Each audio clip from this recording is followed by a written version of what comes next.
Young generation नौजवान नस्ल के लिए एटम या एक खामोश कातिल आइस यानी मेथाफेटामाइन। दुनिया के कई ममालिक इसे ब्रेन किलर यानी दिमाग का कातिल भी कह चुके हैं। ये चंद ही माह में, कुछ महीनों में, कुछ दिनों में ये इंसान की दिमागी और जिस्मानी जो सलाहियत है उसको तबाह कर देता है। मेथाफेटामाइन यानी आइस फर्स्ट अटेम्प्ट में, फर्स्ट ट्रायल में जो यंग जनरेशन है, एग्जाम्पल के तौर पर ये एक नौजवान है, अगर वो ये सोचता है कि मैं सिर्फ इसको चेक करना चाहता हूँ ये क्या है, बस वो कुछ ही बार उसका जो इस्तेमाल करता है फर्स्ट ट्रायल में या सेकंड ट्रायल में, तो उसका रियल लाइफ में वापस आना मुश्किल हो जाता है। आइस एक इंतहाई ताकतवर सिंथेटिक स्टिमुलेंट ड्रग है। ये बराह रास्त सेंट्रल नर्वस सिस्टम यानी कि असाबी और जिस्मानी तौर पर हमलावर होता है। आइस की जो ज़ाहरी शक्ल सूरत है वो क्रिस्टल नमा होती है, यानी कि जैसे बर्फ के छोटे छोटे पीसेस या शीशे के छोटे छोटे जो शफाफ पीसेस होते हैं, ये बिल्कुल उनसे मशाबत रखती है।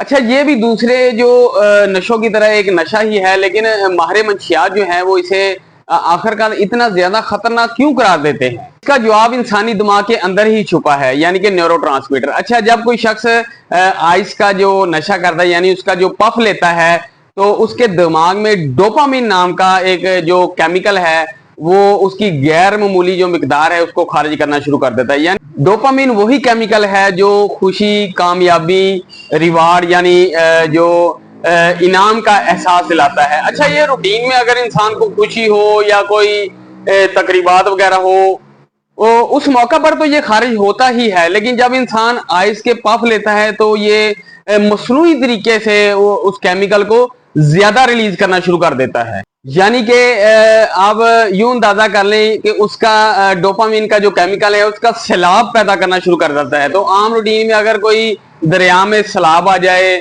तो आप देखें वो कितनी तबाही मचाता है। इसी तरीके से जब इसका सैलाब आता है तो ये इंसानी जिस्म में तबाही मचा देता है। इब्तदाई तौर पर जब जो एक नौजवान है वो इसका पफ लेता है तो उसे ऐसा महसूस होता है कि मुझे नींद की जरूरत नहीं है और मेरी तवानाई बहुत ज्यादा हो रही है और मैं बहुत ज़हीन इंसान हूँ और मुझे तो बिल्कुल भी थकावट नहीं महसूस हो रही, मैं बहुत पावरफुल हूँ, मैं बहुत ही अच्छा इंसान हूँ। लेकिन हकीकत इसके बरक्स कुछ और ही होती है। बैनुल अक़वामी एडिक्शन रिसर्च के मुताबिक ये मसनूई खुशी जब उसकी खत्म होती है तो उसके बाद वो डिप्रेशन, एंग्जाइटी, ओवर थिंकिंग का शिकार होना शुरू हो जाता है। लेकिन नौजवान नस्ल में कुछ नौजवानों की एक गलत फहमी है कि आइस का कुछ देर ही इस्तेमाल करना यानी 2, 3, 4 ट्रायल के बाद उसका कोई नुकसान नहीं होता, इंसान नॉर्मल रूटीन में वापस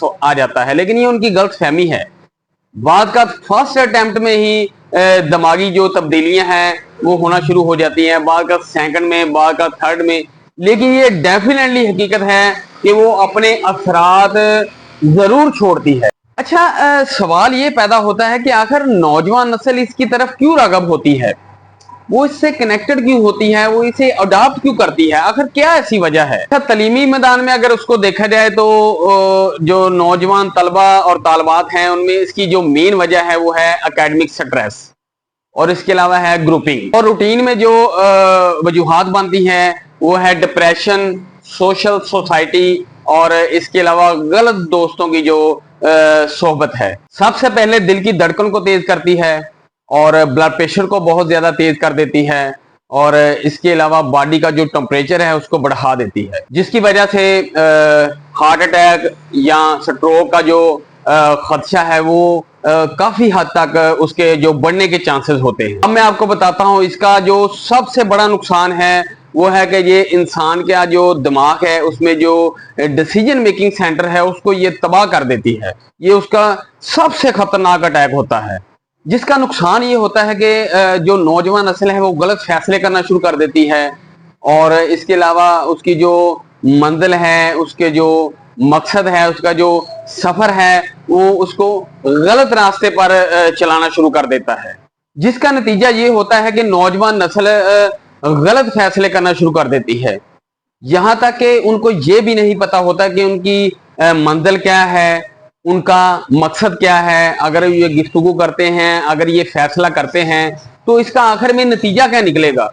यानी कि वो जैसा इंसान दिमागी तौर पर अंधा हो जाता है, उसे मालूम ही नहीं होता वो क्या बात कर रहा है, क्या फैसला कर रहा है और वो कहाँ सफर कर रहा है। अच्छा, यहाँ पर मेरा बहुत ही एक अहम पैगाम है पेरेंट्स की तरफ कि वालदैन या फैमिली को कैसे पता चलेगा कि हमारा बच्चा या बच्ची इस जो एडिक्शन की जो आदत है, एडिक्शन की जो लत है, इसमें मुब्तला होना शुरू हो गया है या हो चुका है। अच्छा, उसकी जो सीधा सीधा अलामात हैं वो हालिया दौर में जो बहुत वादे हो चुकी हैं वो मैं आपको बताना चाहता हूं कि सबसे पहले आपका जो बेटा या बेटी है, आपने देखना है कि वो सारी रात जागना शुरू कर देते हैं। यानी कि सुबह 2 बजे, 3 बजे, 4 बजे, यहाँ तक कि फजर की नमाज तक, इवन दैट के उन्हें ये भी नहीं मालूम होता कि सूरज कब निकला है और यहाँ पर उन्हें वक्त का भी अंदाजा नहीं रहता कि उन्होंने काम पर जाना है या कॉलेज यूनिवर्सिटी में जाना है। इस बात का भी उन्हें अंदाजा नहीं रहता। ये उसकी सबसे पहली अलामत है। इसकी जो दूसरी अलामत है वो है उसका वजन जो है तेजी से कम होना शुरू हो जाएगा। यानी और इसके बाद उसकी जो फिजिकली बनावट है उससे आप अंदाजा लगाएंगे कि उसका वजन कम होना शुरू हो गया है। इसकी जो एक और अलामत है, उसके मिजाज में गुस्सा आना शुरू हो जाएगा। यानी कि वो मामूली सी बात पर भी उसको वो बहुत ज्यादा अग्रेसिव हो जाएगा और आर्गो करने यानी बहस करना शुरू कर देगा। ये भी उसकी अलामत में से एक बहुत ही वादे अलामत है। इसके अलावा वो अलग थलग रहना शुरू हो जाएगा। वो घर की जो मैटर्स हैं, जो फैमिली मैटर्स हैं या घर की जो रिस्पॉन्सिबिलिटीज हैं, उनमें अनइंटरेस्टेड हो जाएगा। उसमें बिल्कुल भी वो दिलचस्पी नहीं लेता। यानी कि अगर वो फैमिली गैदरिंग में बैठा है लेकिन उसका जिस्म तो वहां पर मौजूद है लेकिन उसका दिमाग वहां पर मौजूद नहीं होता। और जो मैं आखिरी और बहुत ही इंपॉर्टेंट उसकी निशानी बताने लगा हूं वो है उसको यहाँ तक के भी वो अनइंटरेस्टेड हो जाता है कि उसके जो रोजमर्रा में उसकी जो ड्रेसिंग है, कपड़े तब्दील करना और शावर लेना, ये बहुत ही मेन अलामत है। इसमें भी वो अनइंटरेस्टेड हो जाता है। यानी कि वो कपड़े तब्दील करे या ना करे, इससे उसको कोई गर्द नहीं है, या वो शावर ले या ना ले, इससे भी उसको कोई गर्द नहीं है। यानी कि वो यहां तक के डिस्कनेक्टेड हो जाता है मुआशरे से कि वो उसको ये बात का भी एहसास नहीं रहता कि लोग क्या कहेंगे। वो कहता है कि लोग मेरी परवाह ना करें, मैं अपनी जिंदगी में मगन हूं, लोग जो मर्जी कहते रहे, मुझे इससे क्या, मैं तो जो अपना काम कर रहा हूं मैं उसमें मगन हूं, मुझे लोगों की कोई परवाह नहीं है। अच्छा, इब्तदाई तौर पर वो मरहला शुरू हो जाता है जिसे कुछ जो नौजवान नस्ल है उसे वाकिफ नहीं होते। यानी कि बाद का तो उन्हें ऐसा भी महसूस होने लग जाता है कि जैसे उनका कोई पीछा कर रहा है, उनको कोई ट्रेस कर रहा है, यानी उन पर कोई नजर रख रहा है, कोई उनको नुकसान पहुंचा रहा है या कोई उनके खिलाफ साजिश कर रहा है या कोई उनके खिलाफ लोगों को बातें बता रहा है। तिबी जुबान में इसे ड्रग इंड्यूस्ड साइकोसिस कहते हैं। यानी कि वो रियलिटी और अनरियल में वो फर्क करना शुरू कर देता है। यानी कि हकीकत और वहम में फर्क करना शुरू कर देता है। अच्छा, यहाँ पर अफसोस और तशवीश की बात यह है कि यहाँ पर ही खानदान और रिश्ते टूटना शुरू हो जाते हैं, तालीम खत्म हो जाती है, मुस्तकबल बिखर जाता है और उसको ये परवाह नहीं रहती कि इसका आखिर अंजाम क्या होगा। वो जमाने से ऐसे डिस्कनेक्ट होता है कि उसे रिश्तेदार, दोस्त और जो उसके अजीज होते हैं, जो उसके क्लोज होते हैं, उन्हें एहसास ही नहीं रहता कि आया मेरा इनके साथ रिलेशन क्या है, रिश्ता क्या है।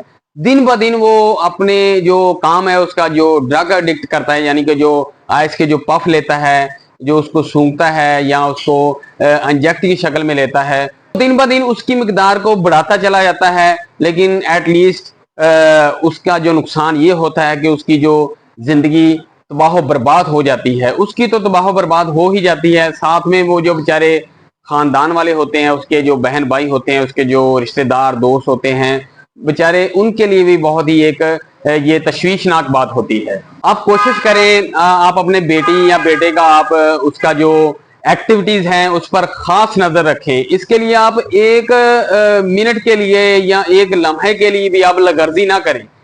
اگر آپ اس کو نظر انداز کریں گے، نیگلیکٹڈ کر دیں گے، یا اس کے جو ٹریکنگ ہے، اس کی جو ویریفیکیشن ہے، اگر آپ اس میں دیر کریں گے تو وہ تھوڑی سی دیر نہیں، وہ تقریباً ہمیشہ کے لیے دیر ہو جائے گی، فار ایور کے لیے. تو لہٰذا ان کی ایکٹیویٹیز پر نظر رکھیں، ان کی جو ان کی کنورسیشن ہے، بولنے کا طریقہ ہے، اس پر آپ نظر رکھیں، اور ان کی جو گروپنگ ہے وہ کن دوستوں میں بیٹھتا ہے، کون سی اس کی سوسائٹی ہے، اسے لازمی ٹریس کریں. اچھا، ادویات کے علاوہ جو اس کا علاج ہے وہ ہے سائیکولوجیکل تھراپی. اس کے بعد ہے بیہیویئر ریہیبلیٹیشن اور فیملی سپورٹس ہیں اور ریہیب سینٹرز بنے ہوئے ہیں. اس کے علاوہ جو فلاحی تنظیمیں ہیں وہ اس پر پروگرامز کرتی ہیں، ورکنگ کرتی ہیں، اور اس کے علاوہ آپ دیکھیں گے کہ مقامی سطح پر اور انٹرنیشنل لیول پر بہت سے ایسے ادارے ہیں جو اس کا جو مختلف طریقوں سے ان کا ٹریٹمنٹ کرتے ہیں. اور آخر پر میں یہی کہوں گا نوجوان نسل کے لیے اور پیرنٹس کے لیے ایک میسج ہے کہ جو نشہ ہے اس سے بچنا نشہ چھوڑنے سے کہیں زیادہ آسان ہے.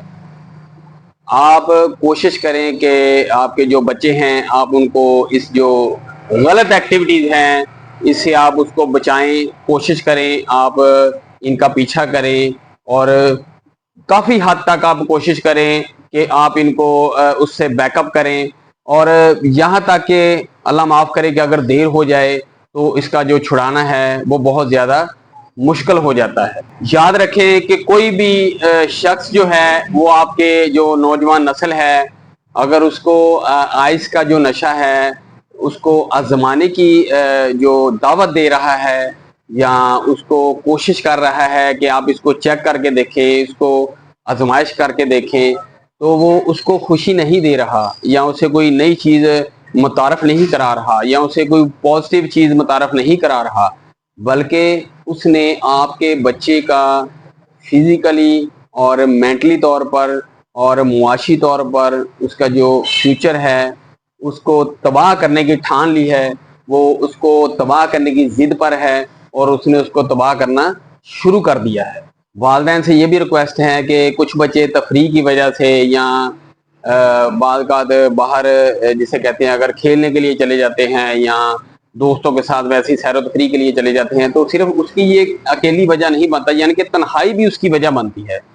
اگر آپ گھر میں اس کے ساتھ آپ اٹیچمنٹ کریں، دوست کی طرح رہے، گپ شپ لگائیں، ان کو ٹائم دیں. اور آخر پر میں یہی کہوں گا کہ آئس یعنی میتھاپھیٹامائن چند گھنٹوں کے لیے اور چند منٹ کے لیے یہ آپ کو وقتی طور پر مصنوعی خوشی اور مصنوعی سکون اور مصنوعی ریلیکسیشن فراہم کرتا ہے، صرف چند منٹوں کے لیے یا چند گھنٹوں کے لیے، لیکن یہ ہمیشہ کے لیے اور مستقل بنیادوں پر اور فار ایور یہ آپ کی زندگی کو تباہ کر دیتا ہے اور آپ کے مستقبل کو بھی تباہ کر دیتا ہے. لہذا کوشش کریں، میری نوجوان نسل کو بھی یہ پیغام ہے، ان کے والدین کو بھی یہ پیغام ہے کہ خدا را آپ بچوں پر نظر رکھیں اور ان کو ایک دوستانہ ماحول فراہم کریں گھر میں، اور انہیں اس بات کی ترغیب دیں اور ان کے ساتھ اٹیچمنٹ رکھیں. اپنا خیال رکھیے گا. اللہ حافظ.